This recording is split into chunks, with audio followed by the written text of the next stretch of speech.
I gotta go wash right now, obviously, since yesterday.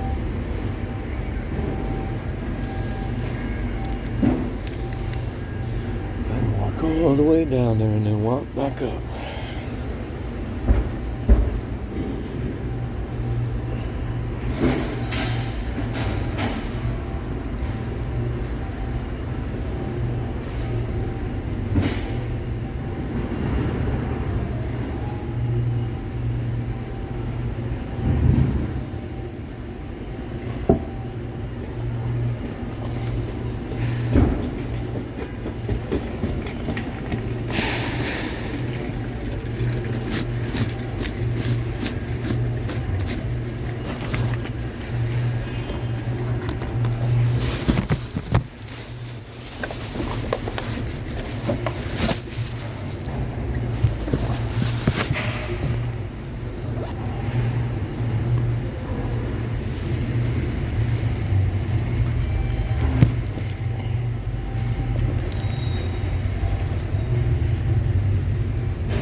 Oh, my shirt showed up again. Which shirt is this?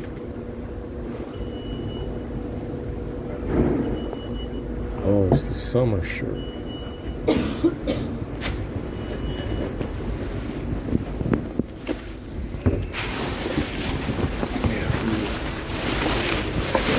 Reset our phones. Looks like the A52 got rammed again.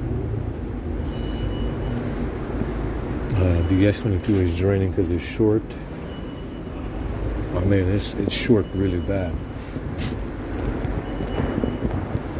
Really short. Battery.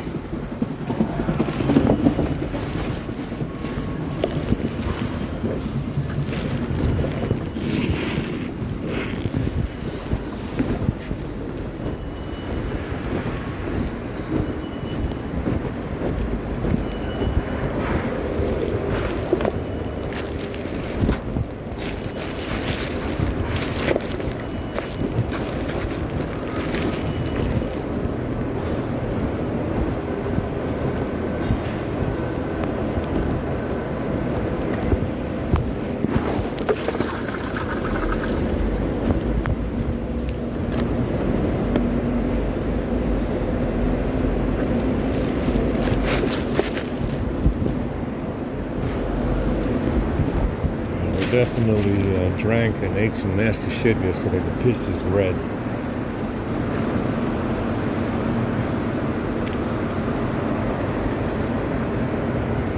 Yeah, the A52 is shorted really bad, the battery. It's not holding battery at all.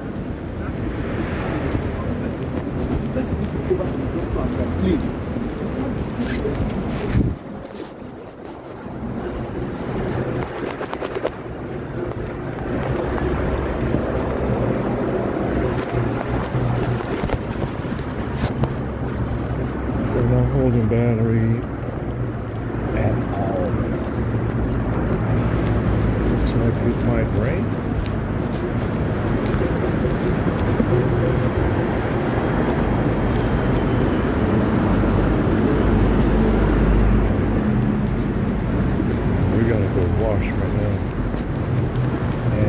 because we had some X-Lex interaction.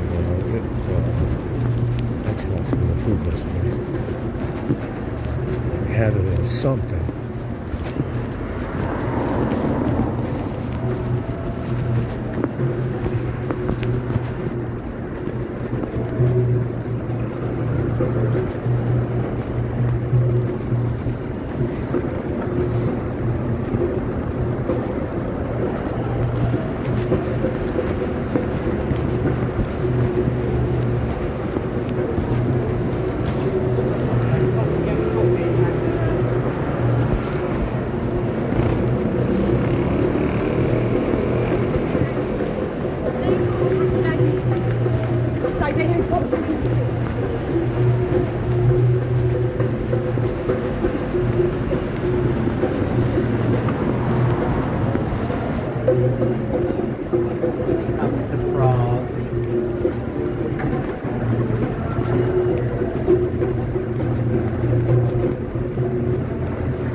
Left the laptop in the box over there. I don't think it turned on at all. There's no way to turn it on. So, I mean, like I said, we got caps out of the way as well. Some of the caps around the chip I took off came off and they moved and stuff. I mean, they're very small. So I don't think there is a way to turn it on without putting caps back on the board and putting on another I/O chip. I don't think there is a way to turn it on. Like I said, I do have solder, but it seems to be mercury. It doesn't stick to anything. There's something wrong with it. So that Super I/O chip, you can probably buy it from eBay, but I don't have a place to ship it. I need solder dust, solder grain that you can melt on there to solder that shit back on. That's the only way you can solder it.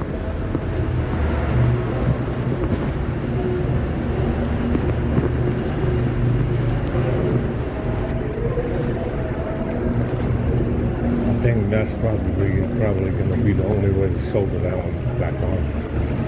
If I buy a new chip with straight pins, it has straight pins, and use solder dust to melt it on the board before I put it back on. Solder dust. I mean, there's no damage to the board. Just some caps that moved around, and I saw one fly off and spark. You know, it literally sparked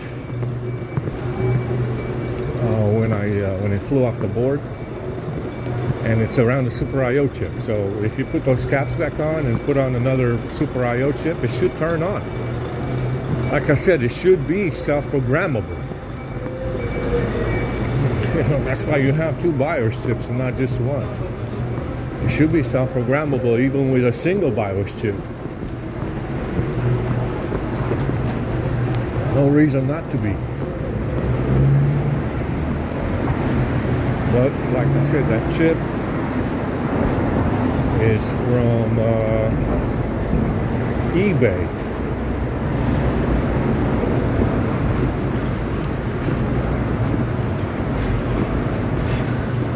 That chip is gonna have to come from eBay somehow. But yeah, I mean, I have no place to ship it.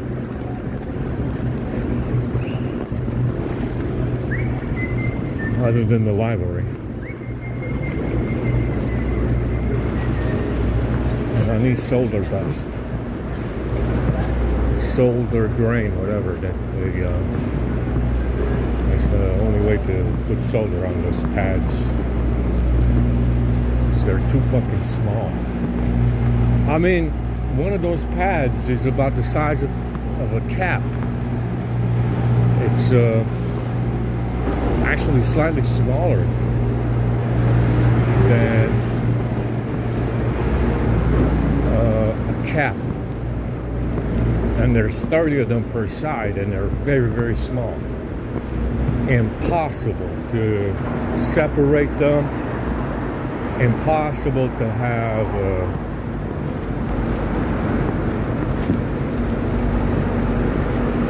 it's impossible to have any kind of not to have bridges. You put one in front, yeah? That's the thing, you're gonna have bridges if you because they're so close together and they're so small, you're gonna have bridges without solder dust. You're gonna have bridges when you put the chip on. You cannot have any bridges. You just have to take it on and off until there's no bridges. Now you have to move it around on the board until there's no bridge. And there's going to be a bridge on the pins because it's so small. There's definitely going to be bridges. So a nightmare to put one back on because it's so small.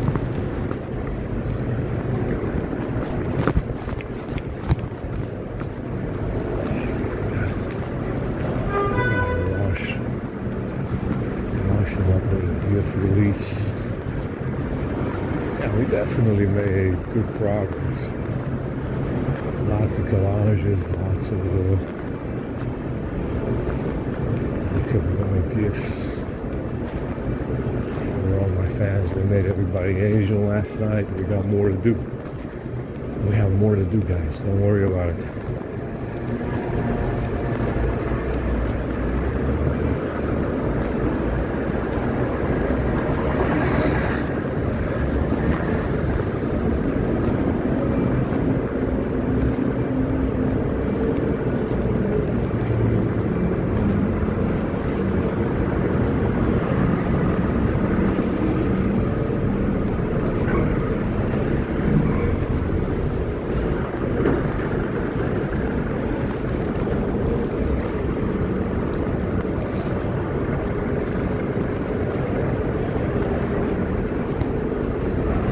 We looked at the Android phone, hooked it up with some permissions for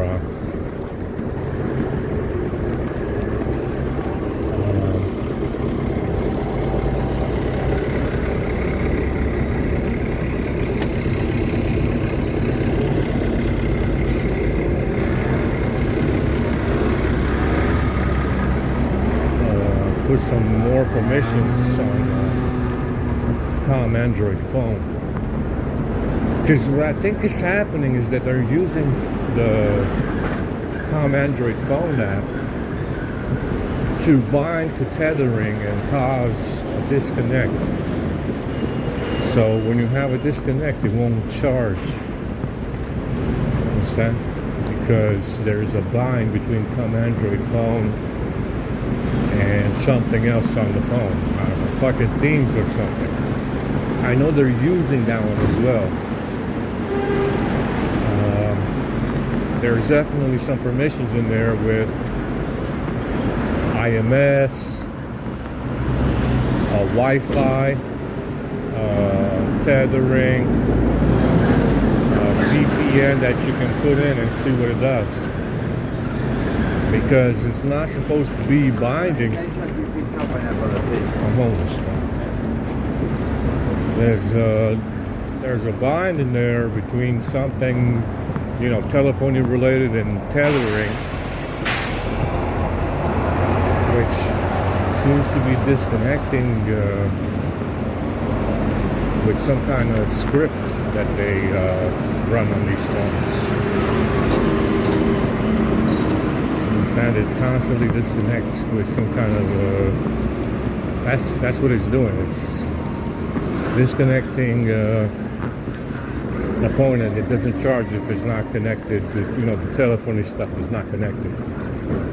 You can run the phone with them disabled, but they're still connected, even if it's even if it's a disabled app, a telephony app. You're still connected.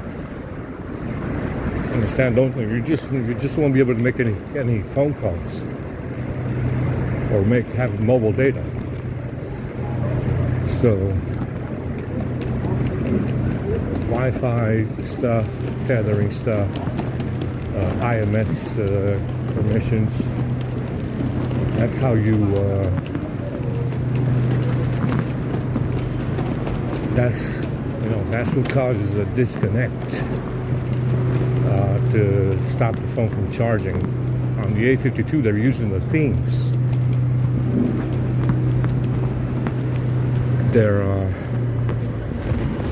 using the themes to disconnect tethering something with the telephony apps and tethering apps and shit like that. Network stack. There's no other phone that does that, by the way.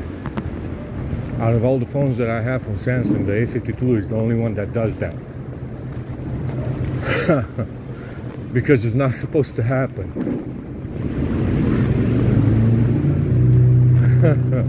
And it has done it in every patch since Android 14. It has done this.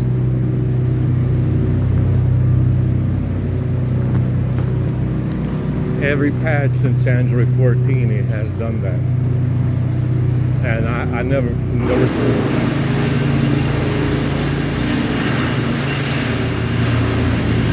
there was never any other phone that did that I had from Samsung except the A52. That's why, like I said, it's better to just sell it. See what money you can get from it. Save the money, buy another phone. Get a cracked screen phone from Amazon or something,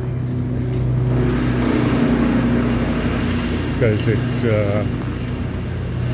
it's pretty horrendous. It's got burning on the screen as well from the time it was on Android 11, but it happened overnight, so they might have burned in the screen for me. They might have burned in the screen for me to lower the resale value, because you can see it. It's clearly visible, but it happened overnight, so I'm not sure if it was from Android 11 overheating it, or if it's something that they did overnight, because it was overnight. I was it was fine one day, and then the next day I woke up and the fucking screen was obliterated. Yeah. So the burn-in, yeah, that happened when I was on 11, and I woke up with it, with screen burn-in, even though I wasn't using the phone. The screen wasn't even on. So, yeah, lots of issues.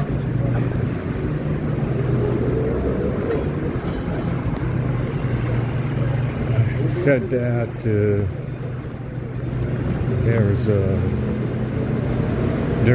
they found an exploit. I don't think the exploit is on these. I think the S22 might have it, to gain root, which is probably how they're killing my apps on the S22. It's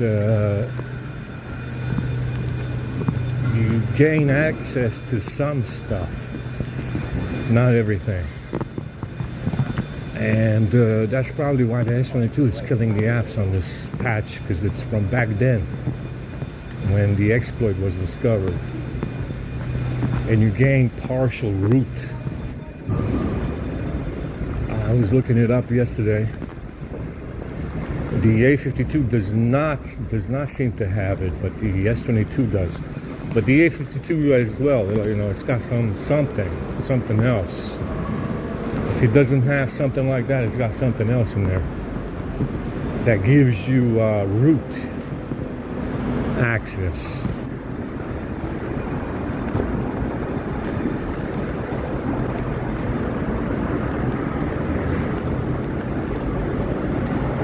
Let's go ahead and do a GIF release. We modified the tether script, tether reset script. Made it a lot better.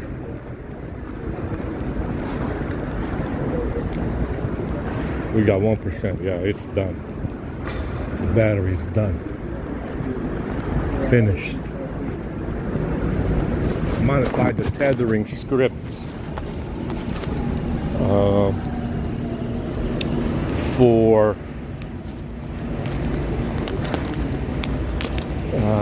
the connectivity apps and tethering network stack, and put in some service calls in there as well, because like I said, you don't want the phone to restart, you don't want the phone to reboot, you don't want call settings to disconnect.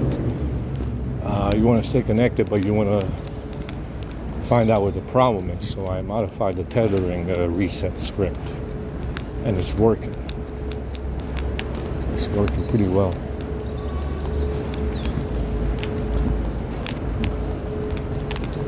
Working very, very well for us.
Gotta wash real quick.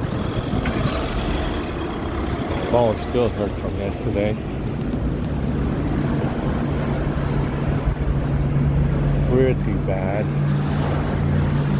So yeah, Android phone it's a good idea to look at the permissions and see how many you can revoke for Wi-Fi and connectivity. We looked at the sharing apps, instantly gained 50 megabits.